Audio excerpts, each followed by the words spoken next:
कांग्रेस और राहुल गांधी के लिए शुक्रवार का दिन शुभ समाचार लेकर आया। मोदी सरनेम केस में सूरत की निचली अदालत ने राहुल गांधी को दोषी करार देते हुए सजा सुनाई थी।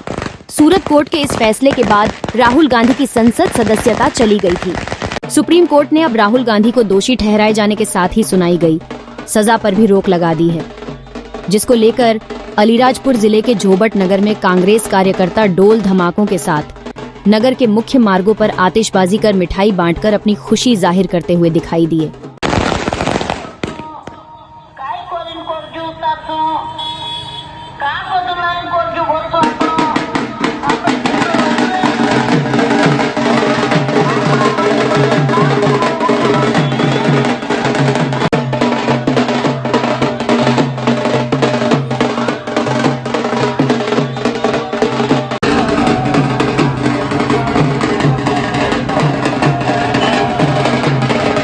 कांग्रेस ने आज हर्ष उल्लास के साथ राहुल गांधी को लेकर एक खुशी जाहिर की है जोबट में, क्या कहेंगे उसे लेकर आप?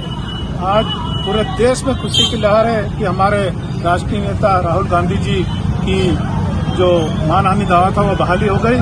उस खुशी के बाद आने वाले समय में हमारे 2 दिन बाद स्वाभिमान यात्रा हमारे आदिवासियों के अधिकार को भारतीय जनता पार्टी ने आदिवासियों पे जो शोषण अत्याचार किया था उस यात्रा को लेकर हमारे झाबुआ में समापन होगा और 6 तारीख को आपके जोबट में भी ये यात्रा आएगी और इस यात्रा के माध्यम से हम हमारे आदिवासी समाज के रक्षक उनकी स्वाभिमान को बचाने के लिए यात्रा निकाली जा रही है। आप लोगों ने देखा होगा जब से दिल्ली में और मध्य प्रदेश में भारतीय जनता पार्टी की सरकार है, मोदी और शिवराज डबल इंजन की बात करते हैं। आदिवासियों का हक का जो भारत सरकार के द्वारा जो पैसा आता था वो रोक दिया गया। मध्य प्रदेश शासन के द्वारा भी आदिवासी हक का जो पैसा आता था उसको रोक दिया गया।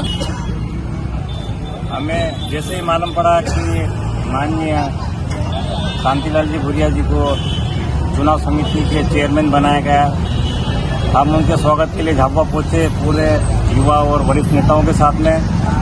हमने उनका स्वागत किया और चर्चा के दौरान माननीय भूरिया जी ने एक मुझे जवाबदारी दी कि आपको 50 से 100 गाड़ियाँ 7 तारीख को आदिवासी स्वाभिमान यात्रा जो आ रही है उसका समापन रखा गया है झाबुआ में। माननीय कमलनाथ जी, जेपी अग्रवाल जी, दिग्विजय सिंह जी, जयवर्धन जी, सारे बड़े नेता वहाँ पे आएंगे और समापन के लिए उन्होंने कहा कि अपना का कार्यक्रम बहुत बढ़िया से अपना करना है। 50 से 100 गाड़ी लाने के लिए तो हम देखो जोबट विधानसभा में पिछले समय पिताजी की काफ़ी इच्छा थी,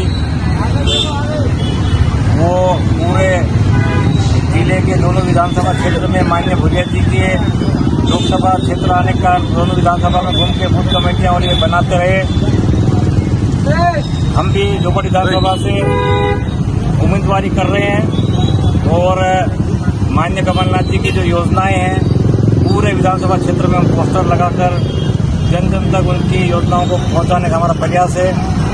अगर हाईकमान हम पर विश्वास करके हम पे भरोसा करके टिकट देती है तो मैं चुनाव लड़ने के लिए पूर्ण रूप से तैयार हूँ। कांग्रेस पार्टी में खुशी की लहर आज जोबट में देखी जा रही है, क्या कहेंगे उसे लेकर आप? जोबट ही नहीं पूरे देश में ये हर्ष की लहर देखी जा रही है। क्यों देखी जा रही है इसका कारण वैसे तो सबको विदित है, फिर भी हम अपना करते हुए समझते हैं कि ये बात बताई जाए।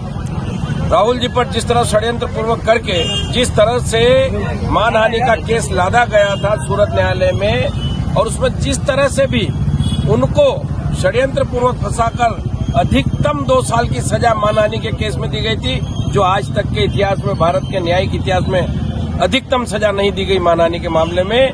हाई कोर्ट ने भी उस पर स्टे नहीं दिया था। सुप्रीम कोर्ट में जब हमारी याचिका दाखिल हुई, आज जब सुनवाई हुई तो जो कहते हैं ना सच्चाई की जीत क्या थी मालूम? सुप्रीम कोर्ट ने आज ये तय किया, वहाँ हमारे जो विद्वान लॉयर थे उन्होंने जब बहस की, जिस व्यक्ति ने प्रणव मोदी ने जिसने यह परिवाद लगाया था वह प्रणव मोदी नहीं, वो मोद है, उसका सरनेम ही गलत था। जिन मोदियों के खिलाफ बोला गया था, जो भ्रष्ट मोदी लोग थे जिनके खिलाफ राहुल जी का आशय था बोलने का, उनमें से किसी ने कोई परिवाद नहीं लगाई। 2, तीसरी बात, इस छोटी सी बात पर ऐसा कोई बलात्कार का के डकैती का के हिंसा का के हत्या का मुकदमा, ऐसा कोई मुकदमा नहीं, कोई आपराधिक कृत्य नहीं था। चूंकि स्वतंत्रता की आजादी है देश में, डेमोक्रेसी में बोलने की आजादी है, लेकिन उनके बोलने पर भी प्रतिबंध लगाया गया था। और जो सजा हुई थी, राहुल जी से निचली अदालतों में कहा गया माफी मांग लीजिए, माफी मांग लीजिए। राहुल जी ने कहा मैं डरता नहीं, मैं माफी नहीं मांगूंगा, मैं जेल जाऊंगा, लेकिन सच्चाई की लड़ाई लड़ूंगा। उन्होंने सच्चाई की लड़ाई लड़ी और आज सुप्रीम कोर्ट ने यह बात साबित कर दी कि राहुल जी सच्चे थे, उन्होंने माफी नहीं मांगी। और आज उन्हें उनके जो निचली अदालतों के फैसले थे सजा के, उन्हें स्थगित कर दिया गया और उन्हें उनकी सदस्यता आज वापस बहाल हो जाएगी लोकसभा की। दोस्तों, न्यूज टेक लाइव के वीडियोस को देखने के लिए हमारे चैनल को सब्सक्राइब करें और नोटिफिकेशंस पाने के लिए इस बेल आइकॉन को प्रेस करें।